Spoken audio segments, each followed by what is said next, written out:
მოგესალმებით. დღეს ჩვენ ვუღრმავდებით მასალებს, რომლებიც ხსნის პოლიტიკის ერთი შეხედვით ქაოტური სამყაროს მიღმა არსებულ ლოგიკას. ხშირად არც თუ ისე სასიამოვნოს. ნამდვილად. დაფიქრებულ ხართ, რატომ ახერხებენ ზოგიერთი, ყველაზე სასტიკი ტირანები ძალაუფლებას 10 წლეულების განმავლობაში ინარჩუნებდნენ? კი, და ამ დროს დემოკრატიული ლიდერები. ხო, დემოკრატიულ ლიდერებს კი უჭირთ ხოლმე, ხშირად ერთვადასაც ძლივს ამთავრებენ, არა?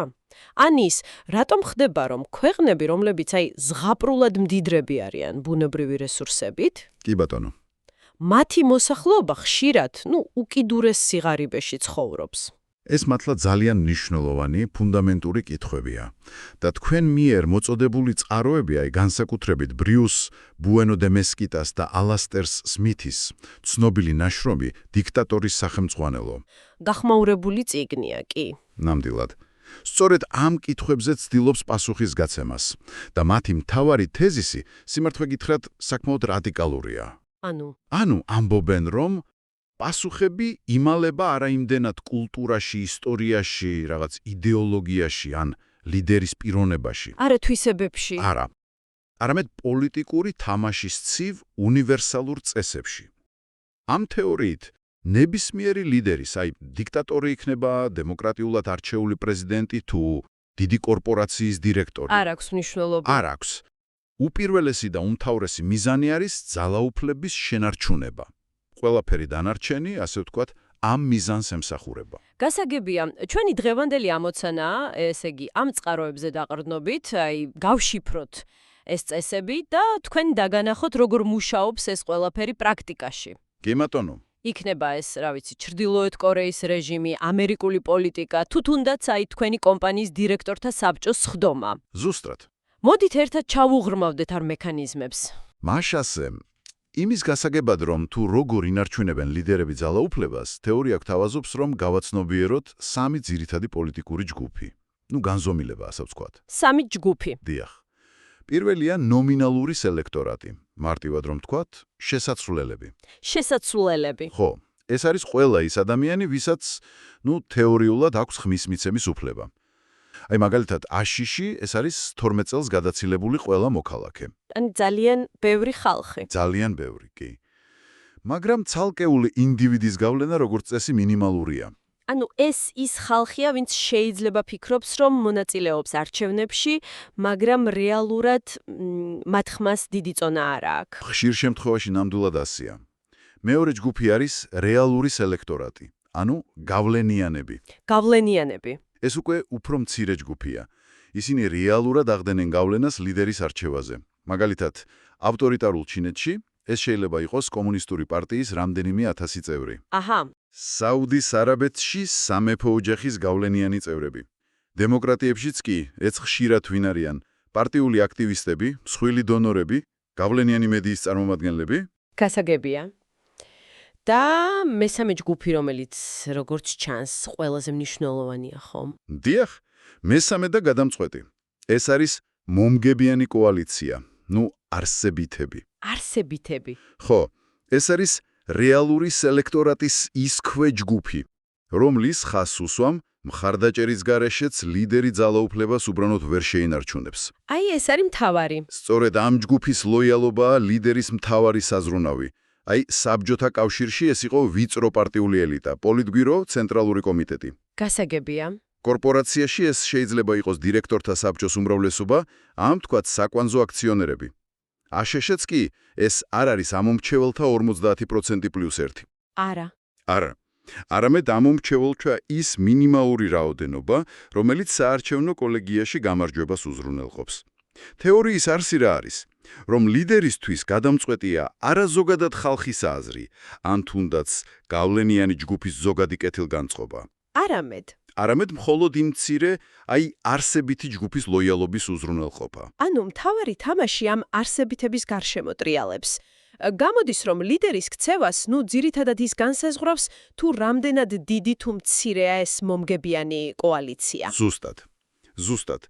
და აქ უკვე მივდივართ თეორიის პირველ, თუმცა იმპლიციტურ, პირდაპირ ჩამოუყალიბებელ წესთან. შეინარჩუნე მომგებიანი კოალიცია, რაც შეიძლება მცირე. აჰა, რატომ, რა ლოგიკაა? იმიტომ რომ მცირე ჯგუფის ლოიალობის ყიდვა, ასე ვთქვათ, ბევრად ადრილი და იაფია. აჰა. როცა მხოლოდ რამდენიმე ათეული ან ვთქვათ ასეული ადამიანის მხარდაჭერა გჭირდება, შეგიძლია მათ შესთავაზო უზარმაზარი პირადი სარგებელი, ფული, ძვირად ღირებული საჩუქრები, მაღალი თანამდებობები, კარგი ბიზნეს გარიგებები. და ეს ყველაფერი ბიუჯეტიდან. როგორც წესი კი, სახელმწიფო ხაზინის ან კორპორაციის რესურსების ხარჯზე. რაც უფრო მცირეა კოალიცია, მით მეტი ნაჭერი რჩება, ხო თითოეული წევრისთვის. და მით უფრო ლოიალურები არიან ისინი. ამის კარგი ილუსტრაცია მგონი კალიფორნიის პატარა ქალაქ ბელის შემთხვევა, ხო? წყაროებშია ნახსენები, როგორ ახერხებდნენ იქაური მუნიციპალური საბჭოს წევრები, ასტრონომიული ხელფასების მიღებას. ეს კლასიკური მაგალითია ნამდვილად. ბელში არჩევნებში მონაწილეობა იმდენად დაბალი იყო, რომ საბჭოს წევრად არჩევას ფაქტობრივად რამდენიმე ასეული ხმა თუ სჭირდებოდა. ძალიან ცოტა. და ამ დროს ქალაქი? ამ დროს ქალაქის მოსახლეობის უმრავლესობა სიღარიბეში ცხოვრობდა. აი, მცირე კოალიცია სწორედ ამის საშუალებას იძლევა. ლუი 14-ს კი აბსოლუტური მონარქი. ხო, მზის მეფე. კი ბატონო, სინამდვილეში ისიც მუდმივად მანიპულირებდა თავისი კოალიციით. აწინაურებდა ახალ, ნაკლებად გავლენიან არისტოკრატებს, რომ ძველების გავლენა დაებალანსებინა და მათი ლოიალობა ეკონტროლებინა. ესე იგი, კოალიციის ზომა პირდაპირ განსაზღვრავს, რაზე იხარჯება ფული. ანუ, პირად გამდიდრებაზე თუ საზოგადოებრივ საჭიროებებზე. დიახ, ეს არის თეორიის ერთ-ერთი ცენტრალური პუნქტი. აჰა. მცირე კოალიციების მქონე ლიდერები, დიქტატორები, ავტოკრატები, ზოგიერთი კორპორაციაც ფოკუსირებულნი არიან კერძო სიკეთეებზე. კერძო სიკეთეები, ეს არის პირდაპირი ან არაპირდაპირი სარგებელი, რომელიც ექსკლუზიურად კოალიციის წევრებს ხვდებათ. მაგალითად, კორუფციული გარიგებები, ნეპოტიზმი, დაბალი გადასახადები ან სუბსიდიები, მხოლოდ მათთვის, ძვირად ღირებული ინფრასტრუქტურა, რომელსაც მხოლოდ ისინი იყენებენ. გასაგებია. და დიდი კოალიციები. აი, დიდი კოალიციების მქონე ლიდერები, დემოკრატიები, საჯარო კომპანიები ფართო აქციონერებით, ისინი იძულებულნი არიან ფოკუსირდნენ საჯარო სიკეთეებზე. იძულებულნი არიან. დიახ, ეს არის ისეთი რაღაცეები, რაც ფართო მოსახლეობას ან, ვთქვათ, აქციონერთა დიდ ჯგუფს სარგებელს მოუტანს. კარგი გზები ყველასთვის, ხარისხიანი განათლება, საყოველთაო ჯანდაცვა, კანონის უზენაესობა, გარემოს დაცვა, კომპანიის შემთხვევაში ზოგადი კვლევა და განვითარება. იმიტომ რომ ყველას ვერ მოისყიდი. ხო. ზუსტად. უბრალოდ შეუძლებელია მილიონობით ადამიანის ლოიალობის ყიდვა ინდივიდუალური კერძო სიკეთეებით. რესურსები არ ეყოფა. აქ საინტერესოა ინფრასტრუქტურის და კატასტროფებზე რეაგირების მაგალითები. წყაროები აღნიშნავენ, რომ ავტოკრატებს შეუძლიათ სწრაფად გაიყვანონ გზა პირდაპირ აეროპორტამდე. კი, იმიტომ რომ მიწის კონფისკაცია ადვილია მათთვის. მაგრამ ეს გზა ხშირად მხოლოდ ელიტას ემსახურება, არა? დემოკრატიები კი უფრო ნელა მოქმედებენ, რადგან, მოქალაქეთა წინააღმდეგობას აწყდებიან. მაგრამ შედეგი შეიძლება უფრო საზოგადოებრივ საჭიროებებზე იყოს მორგებული. ხო. 2010 წლის მიწისძვრისას დემოკრატიულმა ჩილემ ამბობენ ბევრად უკეთესი მუშავა, ვიდრე ავტოკრატიულმა რეჟიმებმა მსგავს სიტუაციებში. იმიტომ რომ ლიდერს დიდი კოალიციის წინაშე ეკისრებოდა პასუხისმგებლობა. ხო, ზუსტად. და იგივე ლოგიკა ვრცელდება განათლებაზეც. განათლებაზეც? დიახ, ავტოკრატ შეიძლება სჭირდებოდეს საბაზისო წიგნიერების მქონე მუშახელი, მაგრამ ის უფრთხის უმაღლეს განათლებას, კრიტიკულ აზროვნებას. რატომ? იმიტომ რომ ეს საფრთხეს უქმნის მის ძალაუფლებას. განათლებული ხალხი კითხვებს სვავს, ხო? გასაგებია. დემოკრატიულ ლიდერს კი პირიქით სჭირდება განათლებული მოსახლეობა. რატომ? რომ ეკონომიკა განვითარდეს, შეიქმნას რესურსები იმ საჯარო სიკეთეების დასაფინანსებლად, რაც მის დიდ კოალიციას სჭირდება. მაგრამ როგორც ჩანს, ძალაუფლების შენარჩუნება მაინც არ არის გარანტირებული. რა არის მთავარი რისკები, რომლებიც ლიდერებს ემუქრებათ, თუმაც ისინი ამ წესებს, ზედმიწევნით მისდევდნენ? თეორია რამდენიმე ძირითად რისკს გამოყოფს, რომლებიც პირდაპირ კავშირშია კოალიციის მართვასთან. პირველი ცხადია სიკვდილი ან მძიმე ავადმყოფობა. ლოგიკურია. როდესაც ლიდერი აშკარად გვდება, ან ძალიან მძიმე არის, ის ვეღარ უზრუნველყოფს კოალიციისთვის მომავალ სარგებელს. მომავალი აღარა აქვს. დიახ, ამ დროს არსებითები იწყებენ ახალი პერსპექტიული ლიდერის ძებნას, რაც ხშირად, მოქმედი ლიდერის დამხობით სრულდება. ფილიპინებში მარკოსის ან ზაირში მობუტუსის შემთხვევები ამის მაგალითია. ანუ კოალიცია ლოიალურია მხოლოდ მანამ, სანამ სარგებელს იღებს და მომავალში ცელი სამსარგებელს. დიახ, აბსოლუტურად. და ეს პირდაპირ მიგვიყვანს მეორე რისკთან, ფულის გათავება. აჰა. თუ ლიდერი რაიმე მიზეზით, ეკონომიკური კრიზისი იქნება, სანქციები, რესურსების ფასის ვარდნა, ან უბრალოდ არასწორი მენეჯმენტი, ვეღარ ახერხებს კოალიციისთვის კერძო სიკეთეების დარიგებას, მათი ლოიალობა ქრება. უბრალოდ აღარ უღერთ. ზუსტად. ეგვიპტეში მუბარაკის დამხობას 2011 წელს სხვა ფაქტორებთან ერთად სწორედ ეკონომიკურმა სიდუხჭირემ და სხვათა შორის საგარეო დახმარების შემცირებამ შეუწყო ხელი. ამან მისი მთავარი დასაკრდენის სამხედრო ელიტის ლოიალობა შეარღია. და მესამე რისკი, რომელიც ცოტა პარადოქსულად ჟღერს, საკუთარი მოკავშირეებისგან მომდინარე საფრთხე. ეს არის ღავატისა და წმენდის დინამიკა. ძალიან ხშირად, სწორედ ის ადამიანები, ვინც ლიდერს ხელისუფლებაში მოსვლაში დაეხმარენ, ყველაზე დიდ საფრთხეს წარმოადგენენ. რატომ? იმიტომ რომ მათაც აქვთ ამბიციები, მათაც აქვთ გავლენა. ამიტომ ბევრი ლიდერი, განსაკუთრებით ავტოკრატი, ხელისუფლებაში განმტკიცების შემდეგ იწყებს პოტენციური კონკურენტების მოშორებას, საკუთარი კოალიციიდანაც კი. წმენდები ანუ. დიახ. ისტორია სავსეა ასეთი მაგალითებით. სტალინის წმენდები, ჰიტლერის გრძელი დანების ღამე, სადამ ჰუსეინის მიერ ბაასის პარტიის შიდა წმენდა. აქ მთავარი წესია ლოიალობა ყოველთვის ჯაბნის კომპეტენციას. კომპეტენტური, მაგრამ არალოიალური საშიშია. ზუსტად. და კორპორაციულ სამყაროშიც იგივე ხდება სხვათა შორის. გაიხსენეთ HRP-ის აღმასრულებელი დირექტორის კარლი ფიორინას ბედი. ის დირექტორთა საბჭოს რესტრუქტურიზაციას ცდილობდა და საბოლოოდ თავად გადააყენეს. ესები ლიდერმა მუდმივად უნდა აკონტროლოს თავისი არსებითები და ამავდროულად უფრთხოდეს მათ. საკმაოდ რთული თამაში გამოდის. ნამდვილად. და მეოთხე რისკი, ცოტა სასაცილოდაც რომ ჟღერს, არის უბრალოდ სისულელე ან დაუფიქრებლობა. საკუთარი შეცდომა. კი, ლიდერმა შეიძლება ისეთი რამ თქვას ან გააკეთოს, რაც მის კოალიციას მის წინააღმდეგ განაწყობს. ალჟირის პირველი პრეზიდენტის ბემბელას მაგალითი კლასიკურია. მან წინასთან გამოაცხადა წმენდის შესახებ, ისე რომ არ დაუკონკრეტებია, ვის წმენდა. და რა მოხდა? ამან ყველა ვინც თავს პოტენციურ გასაწმენდად თვლიდა, მის წინააღმდეგ გაერთიანა და ძალიან სწრაფად დაამხეს. გასაგებია, როგორ მუშაობს ეს ლოგიკა ავტოკრატიებში, დიქტატურებში. მაგრამ როგორ ჯდება ამ სურათში დემოკრატია? ნუ თუ დემოკრატიული ლიდერებიც აი მხოლოდ საკუთარი კოალიციის მოსყიდვაზე ფიქრობენ. ფუნდამენტური мотиваცია, ანუ ძალაუფლების შენარჩუნება იგივეა. ამაში განსხვავება არ არის, მაგრამ თამაშის წესები რადიკალურად განსხვავებულია. რით? დემოკრატიებში ლიდერს სჭირდება დიდი მომგებიანი კოალიცია, როგორც უკვე ვთქვით, შეუძლებელია მილიონობით ადამიანის ლოიალობის ყიდვა კერძო სიკეთეებით. რესურსი არ გეყოფა. ამიტომ დემოკრატიული ლიდერები იძულებულნი არიან ფოკუსირდნენ საჯარო სიკეთეებზე, შეიმუშაონ პოლიტიკა, რომელიც ფართო მასებს დააკმაყოფილებს. ეს იწვევს იმას, რასაც, პირობითად შეგვიძლია ვუწოდოთ კარგი მმართველობისკენ სწრაფლა. კონკურენცია იწყება იდეებით. დიახ, პოლიტიკოსები კონკურენციას უწევენ ერთმანეთს უკეთესი საჯარო პოლიტიკის შეთავაზებაში. მაგრამ ხომ არ ცდილობენ ისინიც, სისტემის ფარგლებში მაინც, როგორმე შეამცირონ ეს ეფექტური კოალიცია. იპოვონ რაღაც გზები, რომ ნაკლები ხმით მოიპოვონ და შეინარჩუნონ ძალაუფლება. რა თქმა უნდა. სისტემა უბიძგებს მათ საჯარო სიკეთეებისკენ, მაგრამ ლიდერები, როგორც რაციონალური მოთამაშეები, მაინც ცდილობენ თამაშის წესების საკუთარ სასარგებლოდ გამოყენებას. მაგალითად, ამის კლასიკური მექანიზმებია ჯერიმანდერინგი. ანუ საარჩევნო ოლქების ხელოვნურად მოხაზვა. დიახ.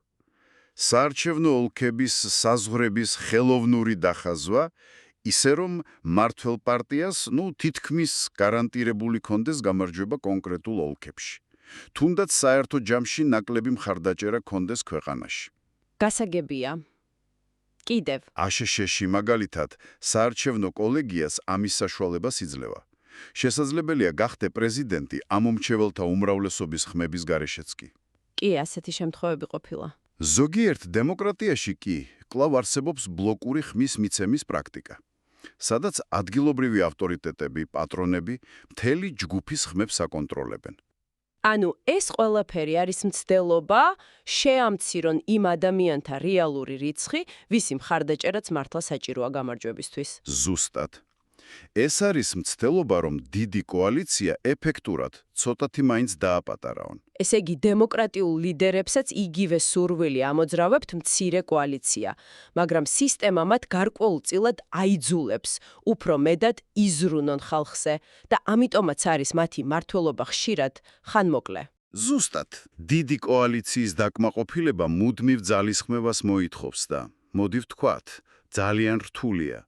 ყოველთვის ვიღაც უკმაყოფილოა. ხო, ამიტომ დემოკრატიული ლიდერები ხშირად აგებენ მომდევნო არჩევნებს.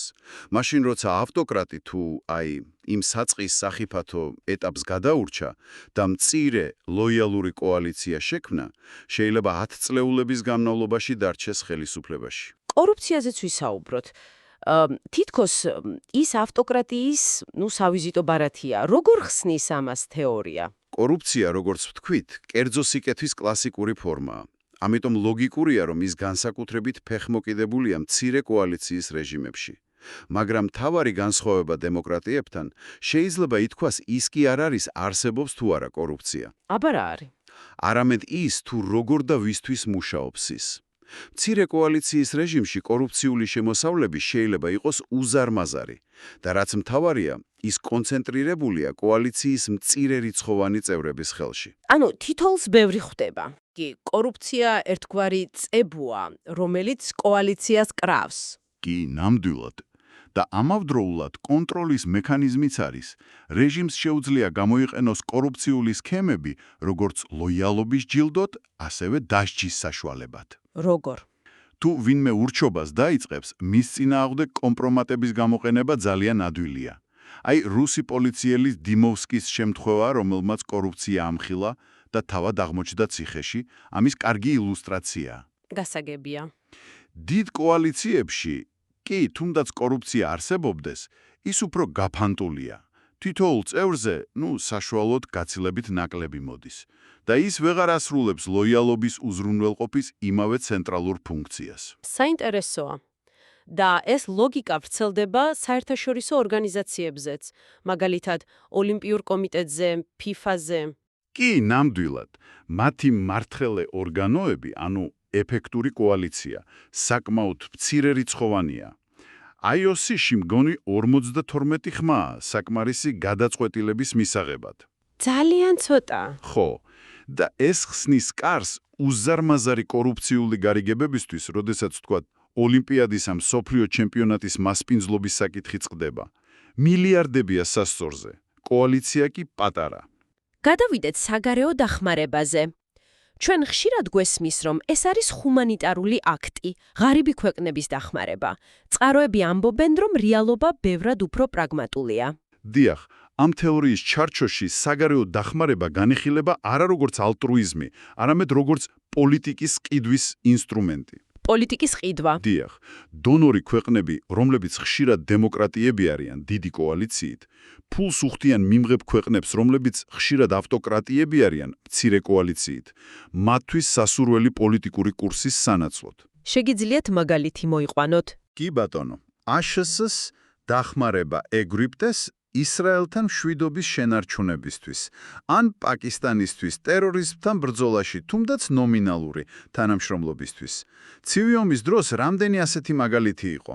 ესე იგი, გამოდის, რომ დახმარება რეალურად ემსახურება დონორი ქვეყნის ლიდერის კოალიციის, ამ მომრჩევლების ინტერესებს, ვთქვათ, მშვიდობა, უსაფრთხოება, იაფი რესურსები და არა აუცილებლად მიმღები ქვეყნის გაჭირვებული მოსახლეობის ინტერესებს.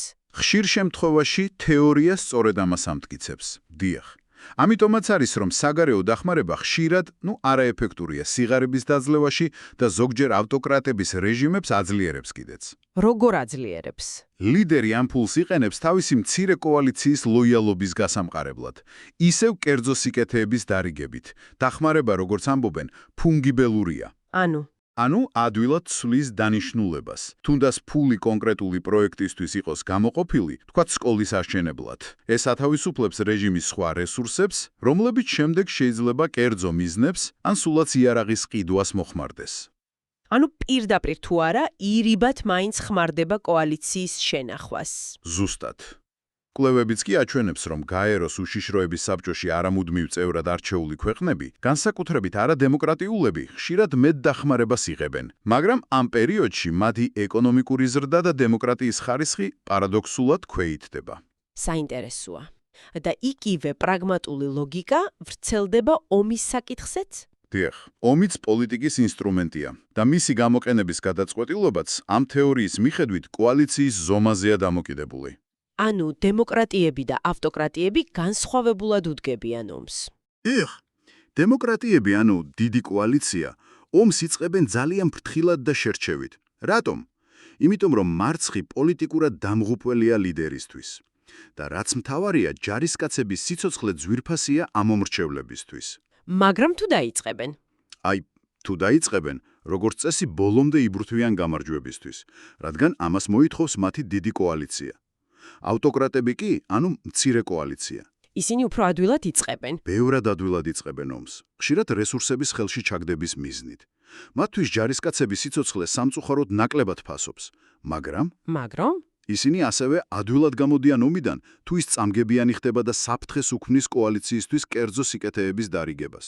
მათთვის მთავარი არა რაღაც აბსტრაქტული ეროვნული გამარჯვება, არამედ საკუთარი ძალაუფლების შენარჩუნება, კოალიციის დაკმაყოფილება. ეს ნამდვილად ხსნის ისტორიის ბევრ პარადოქსს. მაგალითად, რატომ ახერხებენ ზოგჯერ მცირე დემოკრატიები გაცინებით დიდ ავტოკრატიულ რეჟიმებთან გამკლავებას? ზუსტად. მათ მეტი мотиваცია და გამძლეობა აქვთ, რადგან მთელი საზოგადოება დგას მათ უკან, არა მხოლოდ ვიწრო ელიტა. მაშასე, მოდით შევაჯამოთ.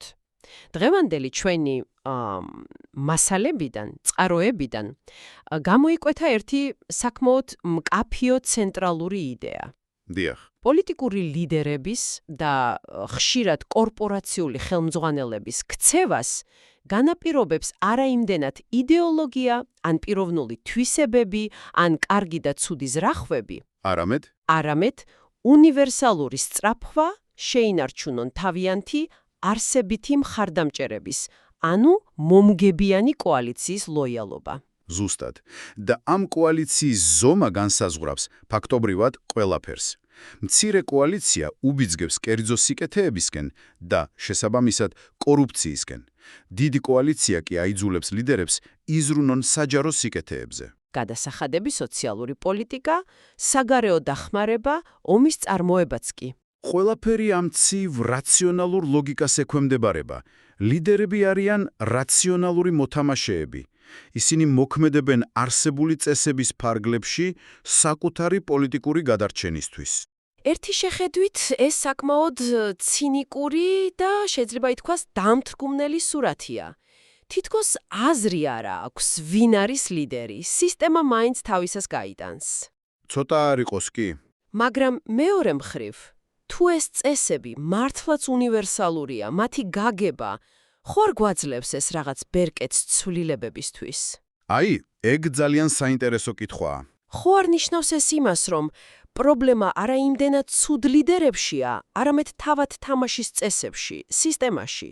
ეს არის ჩემი აზრით ყველაზე მნიშვნელოვანი კითხვა, რომელიც ამ თეორიიდან გამომდინარეობს და ნამდვილად ღირს თქვენთვის დასაფიქრებლად. თუ ჩვენ გვსურს უკეთესი მმართველობა, მეტი ანგარიშვალდებულება, ნაკლები კორუფცია, მეტი საჯარო სიკეთე, იქნებ ფოკუსირება უნდა მოვახდინოთ არა უბრალოდ ლიდერების პერიოდულ შეცვლაზე, იმიტომ რომ ახალი ლიდერიც იგივე წესებს დაემორჩილება სავარაუდოდ. დიდი ალბათობით კი, იქნებ აქცენტი უნდა გავაკეთოთ იმ სისტემური წესების და ინსტიტუტების შეცვლაზე, რომლებიც განსაზღვრავენ მომგებიანი კოალიციის ზომას. მაგალითად, რა შეიძლება იყოს ეს?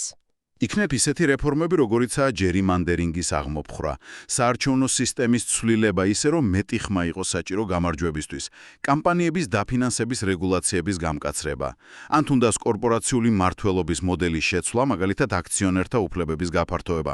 იქნებ ეს არის გზა იმისკენ, რომ ლიდერები აიძულონ უფრო დიდ კოალიციაზე იყვნენ დამოკიდებულნი. და შესაბამისად, მეტად იზრუნონ საზოგადოების ფართო ინტერესებზე. ზუსტად, იქნებ პოლიტიკური თამაშის წესების შეცვლით შესაძლებელია თავად თამაშის შედეგების შეცვლაც.